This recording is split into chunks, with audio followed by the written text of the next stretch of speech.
This is the Andres Segovia Show.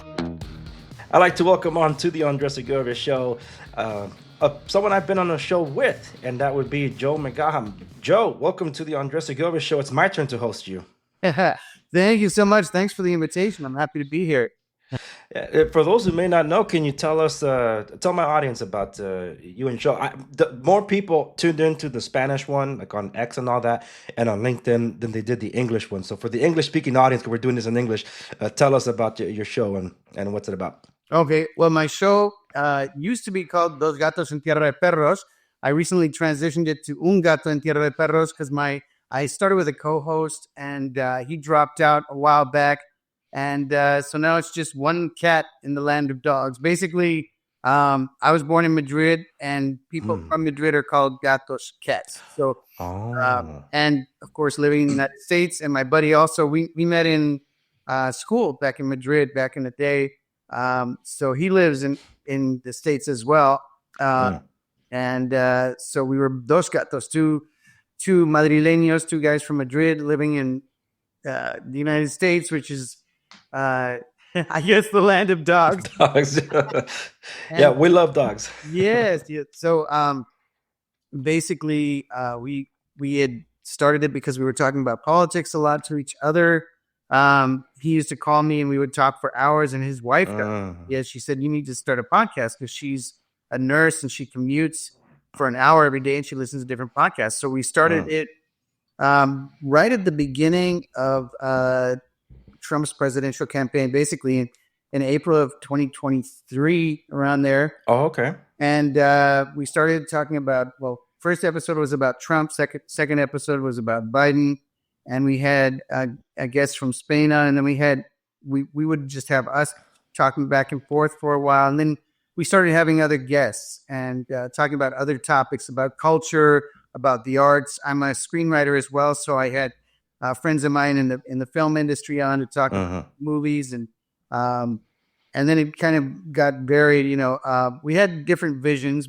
My buddy wanted to do it just in Spanish, but I wanted to do it. I figured we're in the United States. Let's take advantage of the fact we have access to people in English and in Spanish.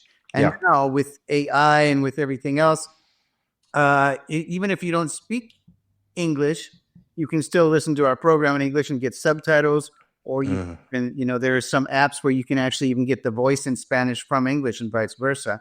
So I've been doing that for about 2 years. It's slowly growing. Today I had on a woman who writes books based on stories by Africans. She's in Spain, but I've had a lot of Americans on too, especially recently. I'm doing more in English now that my buddy's not on anymore. Oh, I see. Okay. So but I'm enjoying it, and it's still very much focused on United States politics and how that affects the world. So much going on in the world right now that it's a great time for something like this. Oh yeah, definitely. Always the wisest man that I know, and the one that I'm always tossing ideas with is my father. He was born and raised in El Salvador, and coming here in his teenagers, he's seen the world through a prism that has only, in a way, kind of repeating itself. Cold War era 1, he was there for the end of it, and now we're living in Cold War era 2. A lot of the same power players, it seems. It's everything always barrel into World War III or any conversations like that. And who are the players? The same countries. So it feels like a lot of history that happened within several decades is being condensed into like 10 years. Anybody that studies all that, but there's always a lot to extrapolate from things, because as I expressed to him this morning, based on the conversation that he and I had last week, I'm like, I do feel that there seems to be a chasm between the older generations that have seen these kind of plays before and the younger generation that may be aware of previous history but doesn't understand it, and writes off the old stuff like, no, that's no longer applies now. This is something entirely different. There's truth to both of them. It's just that there's been an evolution in what's transpired since then, and which government types are the ones that are having these power plays and discussions for either peace or treaties and stuff. Um, so it's interesting to see how I said there's a little bit of a gap, and what I think I'll bring up when we talk about it is when we talk about the LA fires, because you and I are both here in Southern California. We know of people that have been affected by this, and know people that lost everything. It's just incredible, and it's only been a month, but it's like no one's really talking about it anymore unless you're living here. Even living here, I don't hear many people talking about the fires anymore. They kind of moved on. Now it's been like the landslides, the mudslides, the flooding. And it's like, really? So someone online said, okay, so we got the fires, the floods, and the earthquakes. How many more plagues do we need to get through? And someone, are the frogs next? And someone responded to him on X, like, oh, don't forget to paint the blood on your door frame. Yeah. Robert to Passover, Easter, and all that. So it's perfect timing. Yeah, it's true. It's coming up. That's wow. You can't make this up. You can't make it up. But it has been an incredible time for California, let's say the least. But yeah, so there's a lot when it comes to podcasting. It's funny that before it used to be that everybody was getting a blog, and then it's like now everybody's getting a podcast. It's like, yeah, because you if two people have a good conversation and think, hey, we should start a podcast, it doesn't mean you should. But it does mean that with this markets being so big that there is room for that, because otherwise you and I wouldn't have listeners. You and I wouldn't be experiencing growth. We just don't have the reach because it's a lot more difficult nowadays to try to break in. I was actually having conversations about this over the past 2 weeks because of Rumble, and I was part of the creator program. That's why the hat's up here. I was part of the creator program last year, and they launched it again this year, but very different. And it looks like every small creator is upset because as someone like me, as a podcaster, every now and then I do conversations like this. But anybody that knows my show, I actually record, review, produce. That takes time to create those videos. That takes weeks and sometimes even months of testing. It took me months to test this device, the Fold 6 from Samsung, the Z Fold 6, and then cut a review. So that took a long time. I can't do 30 hours of that. It's like, that's crazy within a month, and then keep doing that to stay in the program. That unless I'm a podcaster that only does this, then maybe. But then I'm like, so the video game streamers are gonna love it. They're not happy either because they can't use their tools. They're being told to use Rumble Studio tools. So that upset them, and then because they can't use video games through Rumble Studio. And I'm glad that Rumble took time to listen, but it also means that they're trying to work to make it happen and to grow together. So I do like that, but there is room in the space to grow. That's why I'm on places like Play TV. Recently, I've been getting a big uptick on Gang Gene World, where if the trajectory continues, I'm gonna apply to be to monetize on it already. I'm like, I don't know what's going on, but thank you, Gang Gene World. So that's pretty cool. And you and I could talk about that a little bit after too. But that's all to say, there's room to grow. And I'm glad it's working out for you. And then thank you for explaining the gatos y perros. That because people asked me, and like, I should ask him. Yeah, well, no, some people get offended by me calling them dogs, but it's partly like, and you probably understand this as a Salvadorian, because also, being born in another country or of ascendants of another country, when you're here, some people just hate you before they even know you, and that happens to me sometimes, where they'll see my stuff, and I've had people even put in the comments, "Go back to your country" or whatever. I'm like, my Wow. family's from here. I was born here, but I'm like, where am I supposed to go? But so it's like some people just hate you just the same way a dog would hate a cat, and it's just his nature. He can't help it. He just hates a cat because he sees the cat. Yeah. Yeah. No, and I totally get it. I've experienced prejudice. I've experienced racism. I never counted it as like, oh, it was white people just hating on me, because it wasn't. It was all forms of racism, including among the Hispanic culture. Yeah. Yeah. Next Yeah, is no, Salvador. It's Oh my goodness. No, I get offended. Anybody calls me a Mexican, like, yo no soy mexicano. It's like, what? No. And people are like, where does that stigmatism come from? It's like, well, have you met a Mexican? No, I'm kidding. But it's also true. Depends on who you meet. You would come out saying, no. I'm not that. And there are people that make you fit a stereotype and things like that. I'm like, well, get a chance to know me. And my daughter asked me, Daddy, when can I start a YouTube channel so I can start uploading my stuff? I was like, well, mijita, um, Daddy says never, but I know I can't stop your creativity, and I would love for you to share it with the world. But let me just put it this way: you burst into tears when your little brother insults you or makes fun of you. The internet is worse. it's, Right. it's, Right. it's this year, especially because of the LA fires, I have been getting more hate from the right than I Really? have from the left. In fact, I can't even point to one negative comment from a leftist this year on any of my social media content or my videos. They all been coming from the right. Like, huh? It's like it's funny how the pendulum swings. It's just I have a lot to call out for the right, especially some stuff that happened over the weekend. I'm like, see, that's why don't put people that aren't qualified to in positions of power, influence, and leadership when they're not. It's just I don't hope I don't get into that, but the thing is that yeah, it's a very interesting field. And it's funny that when you first reached out to me and asked me to come on your show, I didn't think that you spoke Spanish. I thought un gringo, un güero. Yeah, exactly. I look like him straight out of Ireland or England, which that's my DNA, So it's funny because, yeah, I mean, years ago I used to date a girl from Nicaragua, and she was kind of embarrassed that she was dating a white guy because her she lived in the barrio, kind of, and so Uh-huh. her sister's boyfriend was like, "Oh, you like." She was messing with her one time on a double date. She said, "Oh, you like the white meat?" And she said, "No, he's not white. He's Spanish." And I was like, "Spanish is white," but I didn't want to say that. Right, yeah. But then the guy goes, "Oh, well, then your ancestors are the ones that came over here and raped my ancestors and took all our stuff." And he was Salvador. But then I looked at him and he looked very European. So I said, "You look like you're at least half rapist." And he laughed and he said, "I like this guy," and we became friends.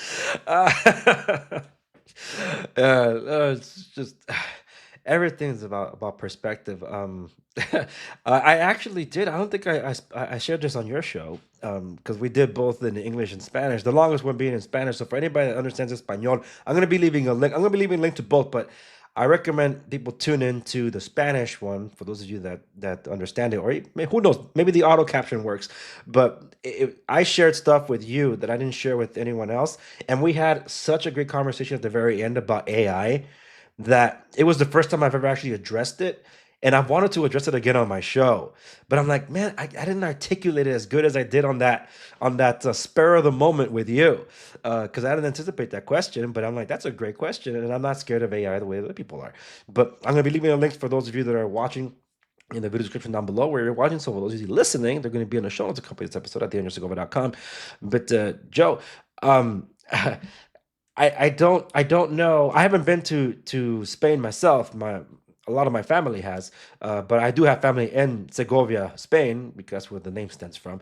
Um, so I have a cousin that's been piecing together a family tree and trying to get the connections all the way back because there were a lot of family records lost in the couple of wars in El Salvador. There was the Civil War, and before that was the war with Honduras that lasted like 3 days. But the thing is that a lot of these things get lost in time, and when people don't really give it that much attention. So who knows? I'm assuming I'm part Spaniard, so like maybe I Oh, am European. most likely, yeah. I mean, with Latin America, there was such a mix. I mean, especially, well, I don't really know what the I think El Salvador would probably be mostly indigenous in Spanish, but some parts of Latin America, even Mexico, have French, German, Irish, all kinds of stuff, and Argentina, of course, has a big Irish population, big Italian population, and they killed off most of their indigenous people, so they're mostly European, Mm, one kind or another.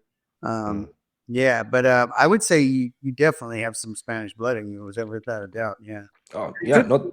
Jewish too, because a lot of the Jews that left, the Jews and the Muslims were kicked out of Spain in 1492 when Columbus went to discover America. Don't kill me for saying that, but That's the truth, though. yeah, exactly. So a lot of the guys on the boats were Jews, and because they had to leave, you had to either convert to Catholicism or leave the country. That was what the Reyes Católicos, the Ferdinand and Isabella, decreed that, and the majority of Jews took their last name from the city they were from. So if you're Segovia, you called yourself Segovia. If you're from Madrid, you called yourself Madrid, and that kind of thing. So you could be Jewish too. I mean, some people accuse me of being a Jewish soy boy, so,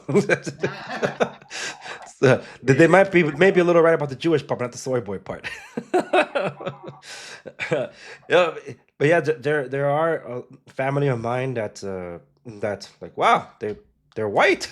It's like, yeah, like my brother's family. If you just see a picture of them, you wouldn't think that they're mixed. You think that, oh, they're all white. It's like, no, my brother's not. He's Hispanic. So it's like, wow. But yeah, it's always fascinating. But also, what really fascinates me is how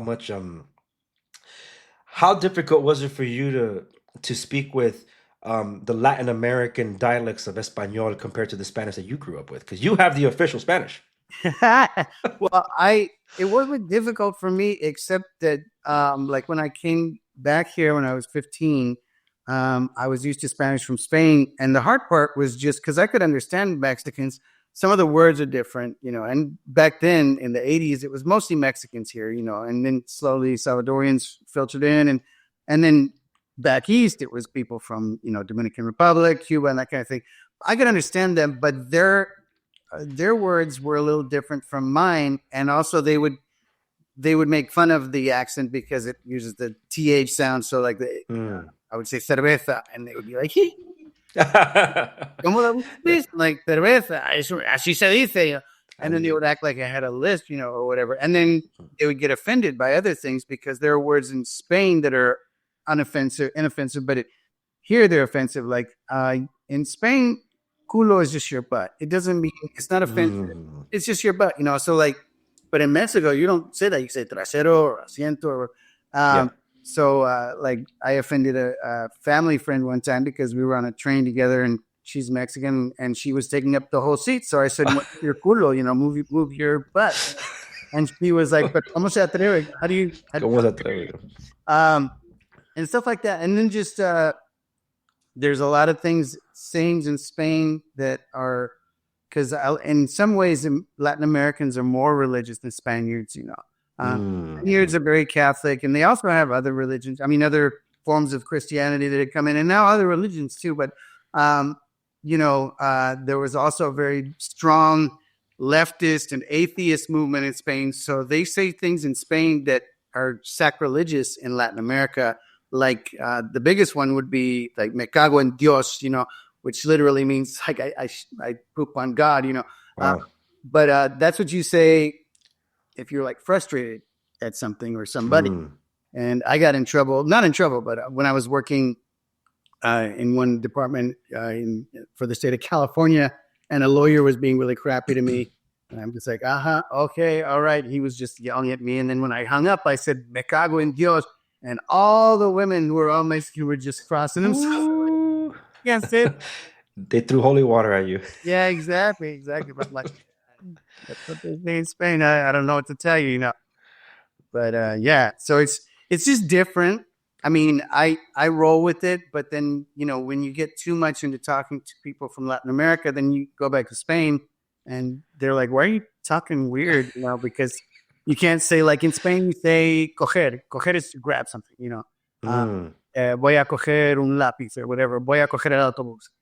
But then when you're in Spain, you say agarrar. And so my buddy was like, why are you saying agarrar? And for the people listening, coger in Latin America is to have sex, but in Spain is to grab. So yeah, I know. I never understood how because Spain is the original Spanish. That's where it comes from. That's where it stems from. How did words in common usage become vulgar? Like how? Because it happens the same with English. It all comes from England, And there are some words that are technically offensive. That's why over there it's completely different than over here. So that's why I noticed a pattern that words in common usage in Europe became vulgarity over here for some reason. I don't know. That never made any sense to me. That's why me listening to you is like, wow, he's dropping a lot of vulgarity here on my show. He's he's contending for one of the most vulgar episodes of the Andrea Segovia show. No, but it's true that it's so bizarre because I gotta tell you that I also had a because I grew up speaking Espanol first, Salvadoran Spanish, and I sometimes say that Salvadoran Spanish is as close to the original Spanish because we also speak with like our noses are covered sometimes. So when I entered like I want to say that middle school, late elementary to middle school, I was embarrassed to speak Spanish because you needed to speak English. So I kind of lost my Spanish. Well, I did lose my Spanish. I lost my accent, and I had to try to recover it. So late in high school, I'm like I need to get my Spanish back because now I'm an idiot. I moved to a different school, and it was even more multicultural with a lot more international students, and they were all asking me as one of the few Spanish-speaking people on the campus, how do you say these words? Like, I don't know. So I'm eating crow here. Like, dude, that's horrible. I gotta learn. And then I'll sign up for Spanish class. No one told me it was Spain Spanish. So then I'm like, what is this? Like, this is gonna be easy. Then I'm taking it like, I don't know what this is. So then I'm trying to learn these words, and I come home from school and like, Mom, Dad, do you guys use these words? And they're like, we don't use that word in our language, but that sounds like the real Spanish. It's like, oh man, because how am I gonna get through this? I've already had the issues where I was trying to pick up Spanish from my friends, and they were all from different countries, in Latin American countries. So that I come home and trying to use it in conversation with my parents, and my parents are like, "Where'd you pick up that word? We don't use that word." I'm like, doesn't it mean bucket? It's like, no, that's how they say it. We don't say that. It's like gumbo, pala, and all this stuff like pajilla, popote. I'm like, dude, a straw. And if you go to Guatemala, you ask for water to give you a soda, you gotta say agua pura, so they could give you agua pura. It's like, dude, like this is gonna suck. So yeah, it was really difficult for me to try to recover my accent. I still haven't recovered it, by the way. But if I am mixed in with a lot of my family in El Salvador or whatever, it's like it comes back to me. I pick up on it, and I'm speaking like they do. Or if I'm with my Compton buddies, then I get the street slang coming out of me, and my wife's like, "Why are you speaking like this?" Like, how? How? Like, oh, it's like, sorry, honey. It's I guess the street's still inside me. You could take me from there and move me, but it still followed me a little. But yeah, I always found that fascinating. But yeah, it really does speak to how diverse LA is, though. Yeah, yeah, and I love it. I mean, often when I'm in LA, if I'm like at a party and I don't know anybody, I don't tell them I speak Spanish at first. I wait to see if they talk crap about me, and they're like, "Mira ese pelón" or whatever, and then I'm like, "Okay, here we go." It's like I'm not gonna be friends with you. Exactly. Ese pelón sabe español, hijo de. Yeah, no, yeah. I know enough Mandarin because my wife's Taiwanese to know if I'm being insulted. So, so it's like you can't talk about me. I know. So like, what's it now? Like I know. It's like that's I know in Mandarin. So yeah, no, it's fascinating. But um, with LA, are you saying that you worked you still working as a screenwriter or you worked as a screenwriter? It's not how I make my living. I work, and I don't really usually mention this on my show, but I work for the state of California in a department with the state of California. That's how I make my living, but I write screenplays. I was a musician, a singer for 20 years in various bands. And I was a marketing manager was my day job during that period. But I I started writing screenplays because I was an actor back in the 80s, and I kept my contacts, and a buddy of mine sent me a screenplay, and he wanted me to check the Spanish, but I checked the Spanish. Spanish was fine, but I was thinking to myself, I could write a story better than this. So I started, and I was wrong. My first story was terrible, but I had friends, and so I didn't have to take a class. I had friends that, like, I sent them the script, and they were producers, and they said, okay, husband of a woman that I know, and he's a big producer. he said, I'll give you notes, but you'll probably never want to speak to me again. I said, no, I want to. Mm. And so he gave me all these notes and basically taught me, it's like a 3-act play, beginning, a middle, and an end. You got to have a character arc, paradigms. So he taught me all the rules, how the story needs to shift around page 27, different things that when you watch a movie, but just instinctively, if it doesn't happen, something's a little off, which doesn't Yeah. mean the movie's wrong. It's like with jazz, with music, same thing. You need to know the rules before you can break the rules. So Yeah. second screenplay, I optioned within a month, and I've optioned a bunch of them. And I've worked with film companies, mostly in Europe and some out here too, just in terms, mostly as like a liaison and that kind of thing. I've also translated some scripts for different companies as well.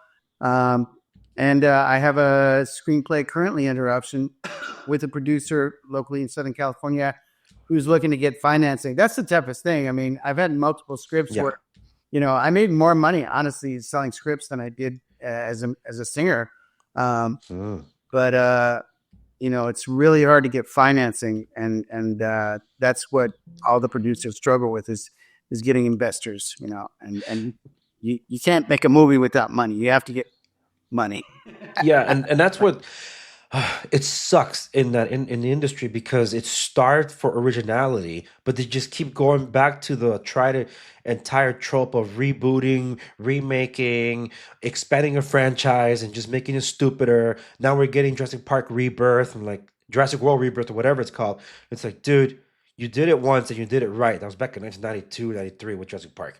After that, it had nothing else to go on. And Jurassic World really tricked everybody into thinking, wow, this is a fantastic movie. No, that was The Force Awakens of Star Wars. It's not Jurassic Park. It's been done before. It's called Jurassic Park.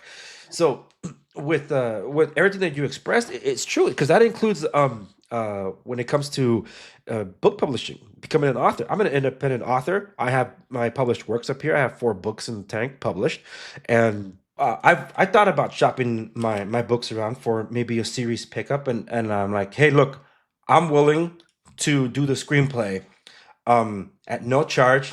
I'll just get royalties out of it. And people think you thought like I could do this. I remember Are you familiar with the movie called Get Shorty with John Travolta? Oh my goodness. Listening to you tell this story reminds me so much of that movie. I love that movie. That's such a fun movie.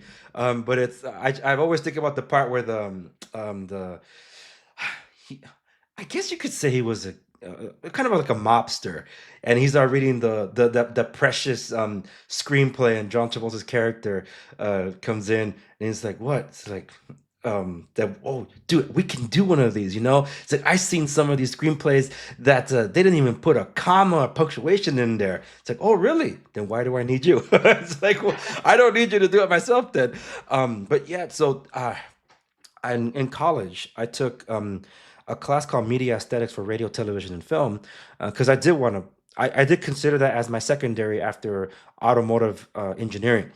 I love physics, so I love watching things move. Like, that's math in motion to me.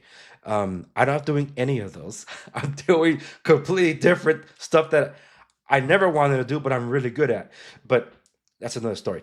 So in that class, we were assigned at the beginning of the semester our final exam. It's like, already? It's like, it'll take you all semester to get it right. Your final exam is a screenplay. Like, really? It's like, okay, you don't know the basics yet, but you can start writing now. And as we progress in our class, you'll be learning more about what goes behind making a scene. And that's your job. You turn this in you can turn it in throughout the semester, and I'll be grading you as we go, and we'll know if you did it. So I was up for the challenge. Like, I like this. I want to know what it's like. So I was submitting it, and it was giving me corrections. Like, you made the same error here, you made the same error. Like, oh. And towards the end, I think it was about 2 weeks before the final, and I turned this in. He said, it's perfect. So when I saw him in class, he pulled me to the side and said, hey, I want to ask you for your permission. Is it okay if I use your screenplay as a teaching tool for my future classes? Like, really? It's like, you got it. And all my scene was somebody getting up in the morning, getting ready to go to work. So it's the character arc of someone getting ready, but it's the tools necessary on establishing a scene, the progression of the scene, and what camera angles and lighting I wanted to use in these things. So it was more than just a screenplay. So it was an entire scene creation. But like what he told me is that I can visualize him getting out of bed, brushing his teeth, getting his breakfast, going downstairs, getting into his car, and going to work. Like, you nailed it. I'm like, "Oh, awesome! I love it." It's like, and that's always been like a joy of mine, like the creation of something special. But that's why in hearing that you do these things, and there's only really one stop shop there, and that's LA. And like there's a lot of people that would pick up a screenplay, and unfortunately these things would just be sitting there for a long time because there's no money for it, and no studio's going to take a chance with it unless your name is maybe Christopher Nolan. You're not going to do an original movie and get that kind of budget. So the area is starved for that kind of attention, and I really do hope it gets it. But in that connection with Los Angeles, I'm assuming you knew a lot of people that were really impacted by these fires because it really is towards that area. Yeah, for sure. And I mean, I'm sure you've noticed in the past few years, the Hollywood's been going downhill. Jobs have been drying up. A lot of people that I know in the industry have decided to leave the industry altogether. Or, it used to be 10 years ago, I would go to parties in Hollywood and, everybody was working on something. And I'd be like, what's going on? How's work? Oh, it's great, man. I got this going. I got that going, blah, blah, blah. Now it's like, a lot of people told me, well, I thought jobs would pick up after COVID, but it's still pretty bleak. And most of what I'm doing is independent work. The studios aren't really hiring that much. And a lot of people are leaving the industry and even moving out of LA. And then, of course, now with the fires, Yeah. I don't know. I think a lot of people who lived out there are going to have to move because it's going to be just too much to rebuild, especially um, in like Altadena, where that's not necessarily a rich area. And, the amount of money to rebuild would probably not be something accessible to the average family. So it'd be easier. I bet a lot of those people are going to move out to the IE, my area, because it's cheaper and there's still a lot more real estate available. Yeah, it's and for those of you not familiar, IE is Inland Empire. But the other thing is that also the Inland Empire tends to be in a lot of red flag areas for wildfires. So unless these forest managements get managing right, we're just going to continue seeing more of the same. I've called this out on my show multiple times. The most controversial episode I've done for LA Topics has been my reaction to the Daily Wire when they were still in Los Angeles and Ben Shapiro announcing that they were moving out of California because they just couldn't anymore here. And he had some excellent points about, especially as a father of young children, even being in an affluent place, going to walking down the street telling the kids don't step on that because those are used needles on the floor. It's like, dude, that's crazy. And it's true. So what I do is whenever some high profile person is making an announcement they're leaving LA for whatever, I tend to react to those because my background is construction, property management, and real estate. So it's like I have on the ground experience. So when I see this, like, well, yeah, this is the point, and I back this up and I back that up. But then the part that people didn't really like was when I said that the most of the fires in California were arson, and people don't like hearing that. It's like, no, it's climate change. You're a climate change denier. So some people were flagging my videos and reporting me to YouTube. So like, it's like, dude, when I said it, I just didn't say it. I showed you the news. I used an You authoritative source. are videos of guys lighting fires. And I mean, some of the fires were lit by homeless people, but some of the fires were just lit by crazy people. And I kind of wonder about what happened because it almost seems like somebody planned this and maybe drove around and was like giving $50 to different homeless people to light fires. Just, you go start this here and there because it was just so widespread. And of course, it was right when the winds were coming through the Santa Anas, which we know always that's when the high fire season is when it's super It's dry. Yeah. And Yeah. it was fire season. Fire season's like from October to like now. And it's Mhm. just a matter of when the Santa Ana winds were going to arrive because there's nothing new of that in California. The thing is, these fires affected people of power and influence, which is why they jumped into action. Because this is the part where I told you, I think I said it off the air first, where I got more hate from the right than I had from the left this year. Because I'm like, Where were you guys talking about direct energy weapons and this was all planned and coordinated to make it happen? Why would they do it to themselves? But aside from that, let's take ourselves away from that. Where were you guys last year? The park fire was last year, was started by a guy pushing a burning car into a ravine, and that was the one fire that caused as much or more damage than all these fires in the first 2 weeks of January. And about as many or more people died in that fire. More structures were destroyed. And that thing burned 500,000 acres. And it burned for like 4 or 5 months. So, where were the people complaining about that? They weren't. Now, I accidentally quoted that it was the campfire, and then people got upset about it because it's like, don't judge a guy because the campfire got out of control. It's like, no, I'm sorry. The campfire was in 2018. It was started by a PG&E utility line that fell down, and it just happened to be in the same area as the park fire a few years later. So we haven't learned our lesson. If the same area burned that bad just a few years earlier and nothing was done to prevent it, this guy pushes a burning car into that. By the way, his court case, the hearings were at the same time these fires were happening. So I'm like, well, how come no one's talking about this court case? This is important. So that's what I mean. These things have a start. It could, and some of them are naturally started. You know, sticks rub against sticks, and sparks happen. Embers get picked up, and the winds take them. But dude, there was the peak winds in the Sierras for this past windstorm was like 200 plus miles per hour.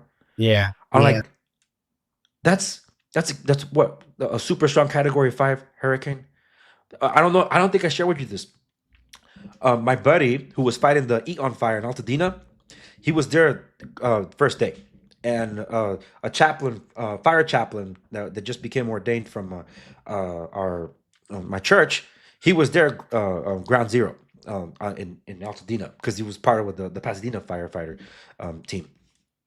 He shared me this video as they're being surrounded by the flames, man. This is like the peak winds. Thank God that they lived to fight another day. But shout out to Fire Photo Girl. That's one of the most important accounts I discovered throughout all this. Follow her on X, Instagram, great stuff. I feel like she was teleporting everywhere. It's like, girl, how are you from San Bernardino to Colton, California to at Palisades, and eventually you were right there for what happened in Atlanta, at Altadena, as you were heading home. Like, oh my gosh, look! And she pulls over. It's like, my batteries are dying, but I'm covering this, and she's recording literally the firefighters just driving by these flames, not doing anything about it because there's no water to combat them, no way to stop them. I'm sorry. And she says that's the most heartbreaking thing she's ever filmed in her entire career as a photojournalist because there was nothing they could do to stop these fires. Yeah. And me watching online. There were over 100, I think, fire engines that were out of commission. But yeah, we've had a water problem my whole life in California. It seems like we're always in a drought. And they haven't fixed it. They haven't thought about other options. They still dump so many gallons of water into the ocean that could be put into reservoirs. Besides the fact that we need water for our daily lives, we need water to fight the fires. And if you don't have that, you're screwed. And we were screwed. That destroyed so much property and multi-million-dollar properties. Ultimately, are these people going to be able to rebuild, or is somebody else going to sweep up the land and make condos and malls and stuff like that, and make a bunch of money off of the suffering of these people? Yeah, and it was Saul Alinsky, left-wing terrorist that a lot of Democrats really admire and quote him, like Rahm Emanuel did. Never let a good crisis go to waste. So he didn't coin it, but he quoted it from Saul Alinsky, and I knew for a fact that we were going to do this, so I covered it on my podcast talking about watch how LA is going to rebuild. And when Karen Bass, mayor, announced that they were going to hire an outside consultant for the rebuilding of LA, it's like, oh my goodness, here we go. And sure enough, when they pick somebody that's been radically supporting, someone that supported radical left-wing movements in the previous years, it's like, great. And she talked about rebuilding in an equitable way, like, here we go. So what's going to happen is what we kind of expect to happen, where they're trying to rebuild where dense population living. They want to urbanize suburban areas, get rid of single family homes and all that. And just over a week ago, for the recording of this episode, there was the first property in Altadena that burned down, and that was listed for 450,000, sold for 550,000. So $100,000 over asking.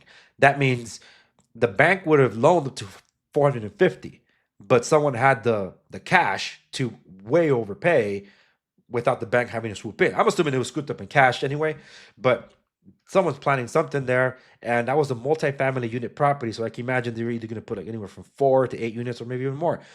So someone stands to make money, and they will. And we're just going to see how they end up rebuilding. And the thing is, these areas that were affected were very old areas that could not be retrofitted. So that already lends to, as someone who works in construction, the concerns of to our environment, because there's asbestos, lead, mold for sure in a lot of these places, and the wind picked them up. That's why there's toxic fumes and all that. Aside from the fire and ash and smoke, it's just what's in that. It's like this chemical fires, pretty much. And some of us that you were sharing with me before we started recording, how I saw that headline, but you actually know more about what Santa Monica is doing or not doing with respects to, we have the rains, the fall off, and now everything's getting mixed in. There was concerns about environmental cleanup, and supposedly federal agencies will not be testing the soil anymore to kind of expedite the rebuilding. And what did you say that you told me off air about Santa Monica? Yeah, in Santa Monica, basically, from what I understand, the city council had voted that they were not going to blend in the ash with the sand, but somebody overrode it, and basically the entire beach has been mixed together. So now this summer, when your kids are at the beach, they're going to be playing in that ash and that toxicity that's all been falling down onto the beach. Everything flows to the beach in California. So sooner or later, that's why, I mean, it says it in our gutters. It says, please don't throw, whatever, because this goes out to the beach. It even has a picture of a fish on it, Yeah, all drains to the oceans. Huh? Yeah, exactly. Yeah, it's basically, there's a lot of toxicity, but they were also, I mean, they use it for their own means as well, because they weren't letting people go back to their properties, because they said they have to be inspected first, and for a while they were saying, okay, well, that's going to be like a few months or whatever, and these people need to go out there and they want to rebuild, and they also want to see what's left. Maybe they can find a ring, maybe they can find something that didn't burn up in their house, but they weren't letting them go in, which, I mean, basically we're all adults. Yes, there's a danger. There's a danger of cancerous toxic fumes or toxic things, just like with 9/11. A lot of people got cancer from the cleanup. But these are adults, and it is their property, and they should have a right to go back into it. We treat people like they're children. No, you can't do that because it's not safe. Well, it's my property, and I'm an adult. I'm going to go in there. And a lot of people, what they did was they would go around, because they were blocking the streets off, so people couldn't go back to their own homes and their own neighborhoods. And people just said, screw it, I'm going to figure out a way, and I'm going to do this, because otherwise, I mean, if they're going to inspect it first, and you don't even know who these people are, some people might be stealing stuff. They're going through. That's always a big concern. Yeah. So it's part of this whole thing where people expect the government to be like Big Brother and control you in every way, and they have our best interests at heart. Guess what? I don't think they do. Yeah. Well, and I think what's interesting here is that the people that were affected the most here are the ones that voted for these governments and are realizing, man, these people are inept. They're awful. And I'm like, duh, we've been telling you, and I'm sorry that it probably took this to wake you up. We didn't want it to come to this. We're telling you to prevent something like this from happening. And the big deal here is property rights. Our freedoms begin with our ability to own property. And the stated goal of rent control, which comes from an idea of Marxism, is what Karl Marx said himself. The goal of communism can be summed up in one phrase: the abolition of private property. So if you get a lot of dense population living where you can't have a house anymore because now you're on this commune living, then really there isn't your items anymore. Well, that's why so many people were getting sick, being locked indoors in these high rises in apartments in Los Angeles, seeing other people on social media being able to enjoy a front or a backyard or both. or if they had a farm and was even bigger. And it's like, oh, I could have been doing that instead of being stuck in a room without windows, or maybe a window, and not be able to do anything. Can't go into the hallway. All these things. That's why we had an issue of high earner renters. These people can buy houses in cash but refuse to do so because of climate change or environmental reasons, and they wouldn't do it. Well, that's why afterwards, like, dude, I'm gonna go buy a house. That's why there were 40 offers per property on the first weekend it was listed every single time. And even after the interest rate jumped, it's still like only halved it. And it's like you still have 20 offers on a home. That is insane. And so after the fires, I'm like, houses that weren't moving are gonna start selling now. Sure enough, the houses were being sold. There was a property that we're dealing with in Laguna Beach. That thing, it might have been priced a little high. I want to explain my involvement in it, but the point is that it wasn't moving. It took a long time for it to move. Fires happen, suddenly offers, property sold. So that's what I expected. It's everything's being scooped up. Like, because in California, we haven't technically built new inventory. We had an inventory shortage for the longest time. And I don't even know how they explain all this stuff, because they talk about affordability issues, talk about inventory issues. The thing is, we see buildings everywhere. So what shortage are we talking about? The ones that affect the affordability are homes, not apartments, not condos. That's not changing the consumer price index.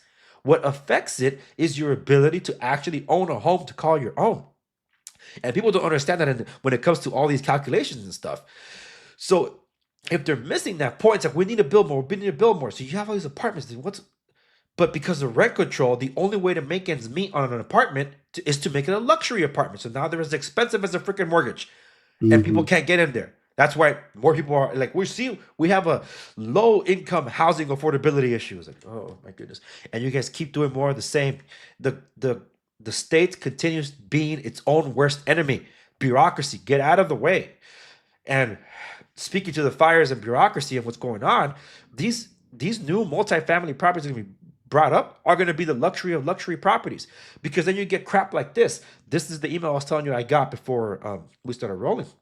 This is a red alert for what LA County is intending to do, because there was a few weeks ago, LA City was meeting to put in a rent increase freeze, and I believe they did pass it. Where I have to double check that property owners cannot raise rent in LA, but LA County is taking a different measure. So this comes from the Pacific West Realtors, sending what they call a red alert. Proposed Los Angeles county-wide eviction moratorium. The Los Angeles County Board of Supervisors is to consider a county-wide eviction moratorium for 1 year.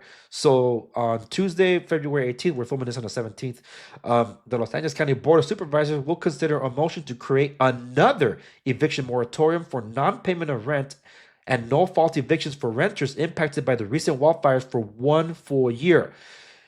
And the thing is, it's so broad, it doesn't make any sense. You don't have to provide proof of it, that people are going to be able to claim this if this thing passes. But this is them telling you what you can do with your property. Just like these people are finding out that you can't go to your property right now because it's not safe. According to who? It's all burned down anyway.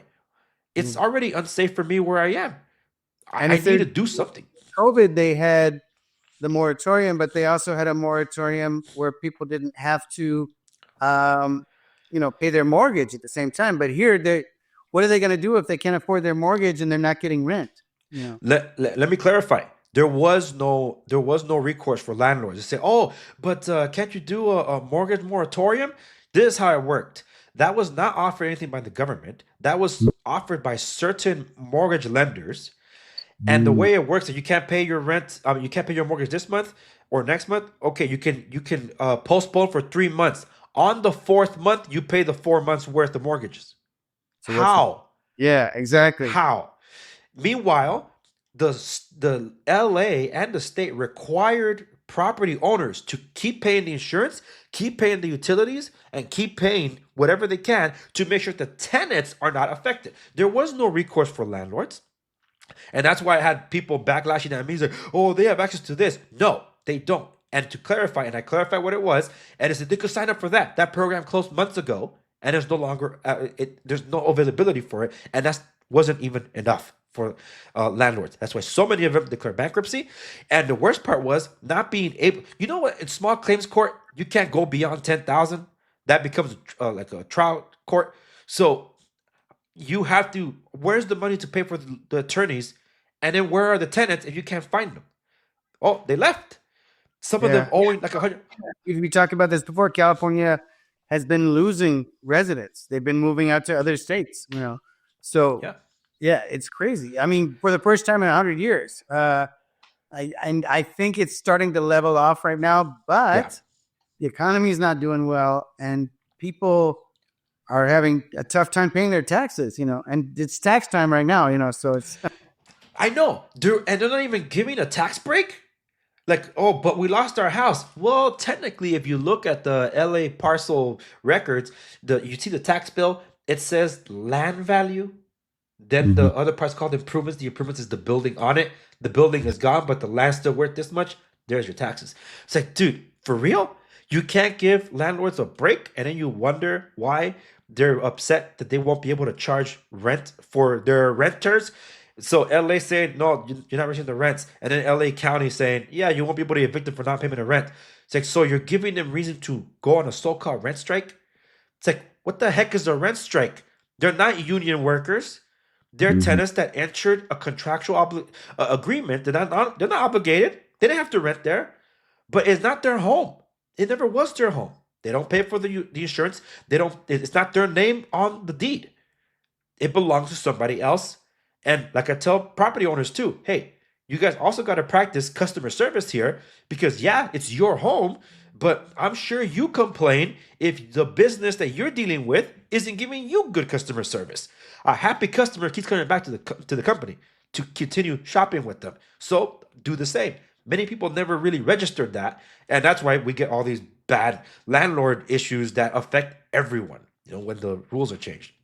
Yeah. So what are your But thoughts about there's been the fires in Maui, and there was the floods in North Carolina, and that whole Hurricane Helene, and then there were fires out here. Some people are, because the amount of money that the government and that FEMA gave out is next to nothing, while we're sending money for other things, including the homeless and including undocumented immigrants.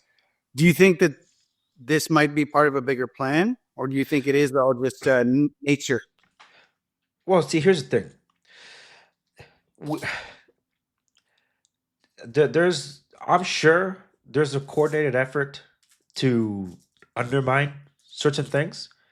It's just that when you take all these things and you see the bigger picture, I know people try to look for meaning and reason and stuff like that because it's just so egregious and you can't believe it. You can just chalk it up to complete human irresponsibility and negligence.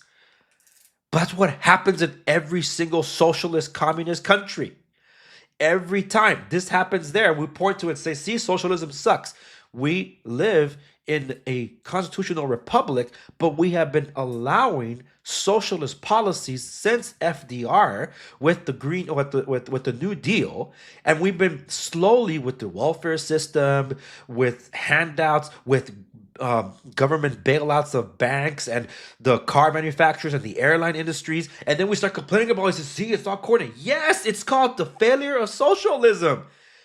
It's like, how have anybody not realized it when it's been happening for decades? We've allowed it. I've been very vocal here. I supported George W. Bush. I was so against the government bailouts. I was against everyone in the business world that were upset at me because you don't understand. I don't want our banks federalized. And that's exactly what they've become.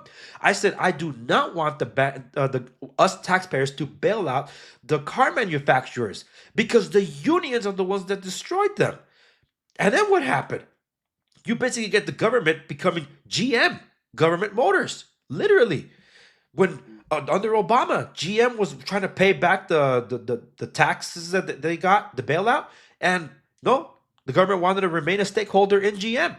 And that's how they got the Chevy Volt and stuff like that. Like, you guys are going to do this because we're mandating you to change. Same thing with the banks. The banks Everybody talks about it. You guys could go watch The Big Short, but I recommend that everybody go watch my live react or watch along with The Big Short, exclusively on Rumble, by the way. I can't use it anywhere else. Go check that out so I could give you the full story of how the mortgage meltdown happened. It wasn't capitalism. It was the government telling the banks to commit to these loans because the government promised they were going to pay them back. And that was 1993 with the Community Reinvestment Act, Bill Clinton, the changes they made to it from Carter to what Clinton did. So who let the dogs loose? That was the government.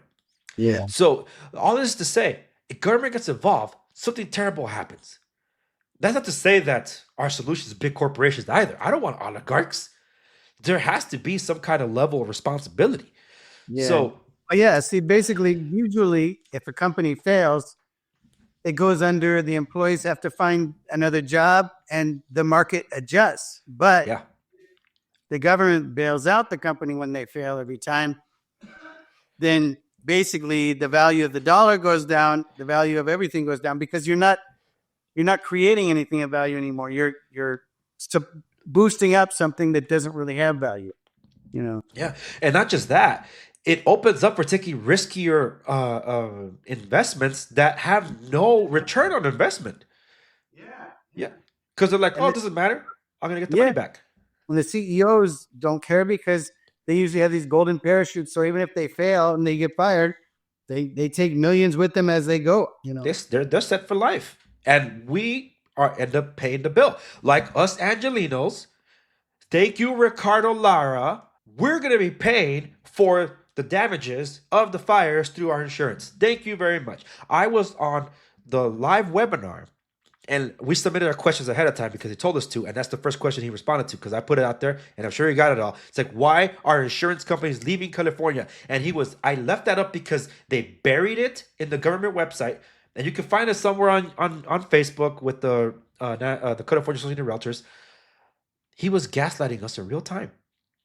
In real time. It's like, dude, I knew that was going to happen. And I was invited to that 30 minutes before it happened. Like, I didn't know this was happening. But you know what? I should get ready for this. I did it from my office desk. So then I just fired up the camera and said, look, I just got invited to this thing. It's about to start. And I can tell you, they're going to say this, and this, climate change. And the whole thing was about climate change. Like, see? That's why you're paying more for your rent. That's why you're experiencing more fires. It's not the forest mismanagement. It's not Newsom spending billions of dollars of our tax dollars to do nothing. What has he made better in his years in public office, stemming all the way as a mayor of San Francisco? He destroyed San Francisco. He's destroying California. And thank God that his presidential aspirations went up in flames. No pun intended, but it's the truth. He's lost that all. There are very few people I despise more than this governor. My goodness, I cannot stand what he's done to this country, or to this state that could be its own country, with GDP of its own country. Yeah, it's crazy, and the craziest thing is the amount of support. Still, I mean, I have friends on the left and the right, but I have a lot of friends on the left because I grew up in suburban LA County in a college town, so it's almost all Democrats and. All my Democratic friends are on Facebook. So I don't post anything political on Facebook because I know that they'll just pile on. And none of them, I mean, there's just kind of a delusion. It's part of Trump derangement syndrome and everything else, but they will not hear anything against their team. And if you say that, you're just a traitor, but it has nothing to do with facts. They don't care about facts, So even these fires didn't change their perspective. No. I mean, ultimately, but they live in eastern LA County, but on the border of San Bernardino County. But I mean, during the whole time during the election, when everybody was talking about how terrible our economy was, they were saying it's fine. There's nothing wrong, and they even said, I'm willing to pay $5 more for gas to keep a Democrat in office. It's like that means you can afford it. That doesn't mean everybody can afford it. And, it's crazy. Yeah. I'm assuming some of those friends of yours are probably saying that eggs are more expensive than they ever been. Yeah. They're, when it's like, he's always been in office for, not even a month. Well, it's like, come on, I mean, that's the thing. They're saying now, that Trump, whatever he needs to do to fix the economy, he has to do it now, which is why he's working at a breakneck speed, because Yeah. now we're still in Biden's economy, but 2 years from now, it's going to be Trump's economy, Yeah. and whatever changes he's going to make, it's going to be too late. And then that's the midterms too. So the power shifts during that period. So it's a lot. And everybody, I mean, everybody's panicking because he's signing hundreds of documents a day, making so many changes, and the Democrats don't know how to. I mean, they just underestimated him completely, and that's good because they don't have the energy or the time to be able to cover everything because they can only focus on one thing at a time. And they're doing that, and he's like, okay, well, I'll talk to you in a bit because I'm going to Ukraine to fix that, and then I'll be back. And it's like, they're in a panic, but at the same time, Newsom set aside millions of dollars just to fight Trump, which that's our tax money too. Who authorized them to do that? It's kind of Yeah. crazy. The legislator is the one that signed for that, but they wouldn't sign relief for the people that were affected by the wildfires. I want everybody to remember that. They would not vote. They could not reach a consensus to help the wildfire victims because they didn't want to address the forest mismanagement. But the Democrat supermajority in the legislature immediately enacted $25 to $50 million to support immigrant immigrant activist attorneys and all that to they could fight the Trump agenda. So it is ridiculous, and it's amazing that even that won't change it. But I must say this because I'm also upset at people on the right because the eggs have been a big conversation recently. We got the avian flu going around and it's affecting the birds and all that. And I said there was something I wanted to tie in together, so I might wrap it up with that. Well, the egg prices up until last week had not changed since last month. So the same people that were saying that the eggs were not that expensive were suddenly saying that the egg prices have not come down, that they're still so expensive. Like, wait, you can't have it both ways. But the right is also saying, it's like, what's all this egg shortage that you're talking about? The eggs are right here. And like, let me show you the pictures of the lines in Chino waiting to get eggs for hours. Let me show you the pictures of my local supermarkets and Costco's and Sam's Clubs that don't have eggs. There are no eggs. And they had to ration them at Trader Joe's. We do have an egg shortage. There is a bigger world outside of your bubble. So just because Trump's in office doesn't mean you got to be carrying his water all the time, too. There are things that need attention. And it's not Trump's job either to fix it. Because what? He's going to cure the avian flu? I mean, come on. So there's extremes to both sides. And both sides are really falling into this line that I really, really hate. Just like I never liked how the Biden administration wanted to censor and gaslight. They always did that. But then the right, that's supposed to be all about freedom of speech and whatever, are celebrating when Pete Hegseth and others are banning certain media groups out of there. Not the AP thing. That's a different thing because there's some justification for it. But the other stuff, like, wait, before this whole AP mess about them being booted out of the Oval Office for not calling it the Gulf of America, these other media outlets were being kicked out because their reputation for fake news. Like, and the right was celebrating it. It's like, dude, weren't you just upset when the left did that to the right?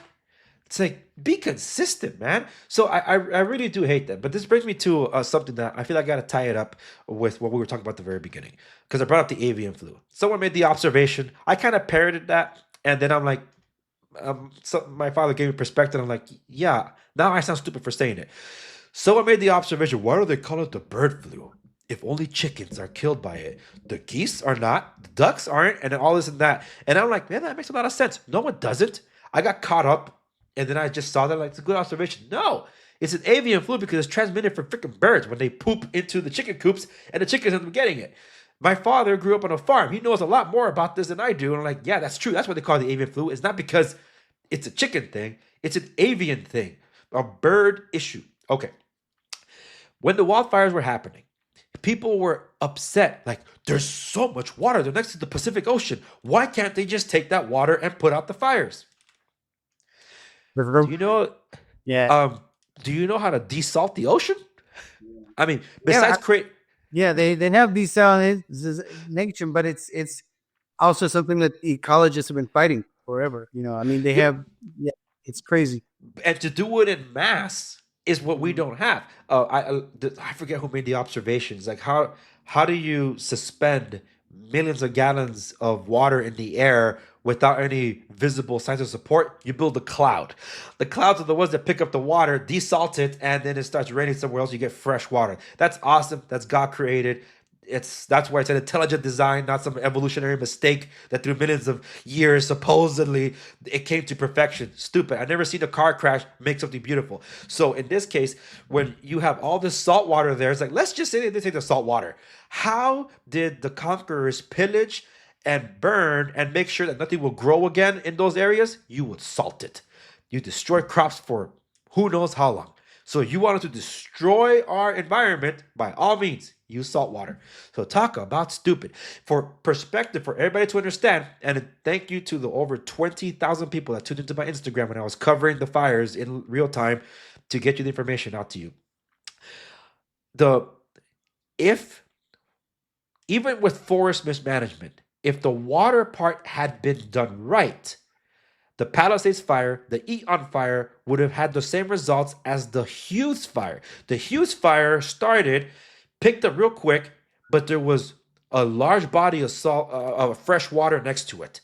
And the firefighters with the big winds could not stop that fire, but they could at Mhm. least redirect it. And that's why zero structures were burned, despite they were being threatened. But the strategic taking out of the fire, with fire retardant, freshwater axes, and the fire engines and the hot shots, it was a miracle that those communities were not destroyed with the Hughes fire. That's how it should have been for the Palisades. That's how it should have been for Altadena, Pasadena. But because no water and literally dried hydrants and mismanagement all around, that's why it was so destructive. So we lose. And why I brought that up because it's so easy to just read a headline or just read something for what it is. The campfire got out of control. Don't blame him. It's like, dude, it wasn't a campfire. It was a car down a ravine. There's a lot more to that. It wasn't a campfire. It was campfire. The area camp and the fire that came from it. So with that being said, is that we live in an era where we have access to the most information that man could only dream of, and we couldn't be a stupider people. Mhm. I cannot believe how ignorant that we have become. When back in the day, can you believe these philosophers and thinkers would have loved to have this access, to have all these books at the fingertips, like just the push of a button and there it is? And we can't even get smarter out of that. We're only stupider. Our attention spans have dropped. We have the attention span of a goldfish. We read a headline and think we got the full story. But for some reason, Joe, there's still room for podcasting. Yeah, I think that's part of it is that, and I mean, I had arguments with my co-host over this because he was saying, people don't want long podcasts. They don't want long information. They have short attention spans. But you know what they do? That's why Joe Rogan does well. That's why other podcasts do well because people want to get the whole story, and they know that stories are layered and they don't fit into a 30-second soundbite. You have to really analyze all the levels of a story. Like the stories of the fire it's not just the winds, it's not just the water, it's not just the misman, it's all of it. And you have Yeah. to, tell the whole story. And you can't do that in 30 seconds. You just No. can't. So, you have to listen to the whole thing. And then of course, when they do that in podcasts, then what happens, the media with their small brains, but they know that the majority of people out there have small brains too. They'll clip 30 seconds, say, oh, he's saying that you can fix this easily. Look at this moron, and it's like you didn't listen to the 3 hours that he talked about all the different things, so you just take this tiny clip and try to make him look like an idiot, and then they're, it's debunked within the hour, but then a lot of dummies still, they just see the first headline. They're like, oh, Yeah. it's crazy. Yeah. And that's one of the big challenges that we do have, in that some people, because of their constraints on time, they rely on the legacy media to get them their news source, despite how erroneous it may be. And I do feel that that's been some of the influence that can lead to arguments with people that I know, I love, and respect, that are very intelligent, and they're going based on what they know because where did they get it from? And it's that. And I'm not saying that it's biased news. I'm just saying, well, that's not the full story. And it's easy to reach a conclusion based on a snippet unless you take the full thing. So I know that's either leads to uncomfortable conversations, or they could be productive if there's an actual exchange of ideas. So that's why, like, I don't want to bring people on my show just because like we might agree. I think that just I've had people on that I disagree with, but also I want the meaningful conversations because there's more to these stories, and this is the first conversation I'm able to have with a fellow Angelino, I could say, that we can talk about the issues that do affect us, that affect those that we know, that are going to have long-lasting ramifications from this, because people don't understand with the fires not in the news anymore. Then the mudslides and the floods came afterwards. That's going to bring about mold and just pure destruction. That might sound like good news for the construction crews, unless you see the building code that restricts any of these new buildings. Like, oh my goodness. And then all this environmental tape you got to cut through, which is why they say, how do you speed this up? Well, that's why this is going to take a long time to recover, and people really don't get that. But I think we covered a lot there, Joe, in our conversation. I'll give you the last word, and then tell us where people can find you and follow you. Well, thank you. Yeah, basically, I agree with everything you said, and I do want to invite you also to a panel that I want to put together of a bunch of different guests to talk about California and all the issues. You can find me on YouTube, Rumble, and then on audio on iVoox, Un Gato en Tierra de Perros, or you type in Dos Gatos en Tierra de Perros, or even two cats in the land of dogs, and you'll find me. I'm all over the place. Good. Yeah, as am I, because that's the only way you can make yourself uncancelable. Because I know of people that put all their eggs on the X basket. I'm like, you don't do that. You should know better. Then this one guy, I'm like, you of all people should know better. So he was shocked when the censorship happened after Christmas. I'm like, but I told you. But anyway, I'll tell you who that was after when we wrap here. But for everybody watching, listening, you know the drill. All the links for Joe's podcast and social links will be available at the show notes of this episode at theandresegova.com. Joe, this has been a pleasure. I've enjoyed being on your show. I enjoyed doing that one in Spanish. I actually went on to do a special edition of my show in Espanol to talk about tourism in El Salvador. So it's been a while since I've done a Spanish episode for my show. But yeah, I look forward to doing more. And that's where we'll leave it. Thank you so very much. I'd love to have you on again. And I'm sure we'll get that working soon. Sounds great.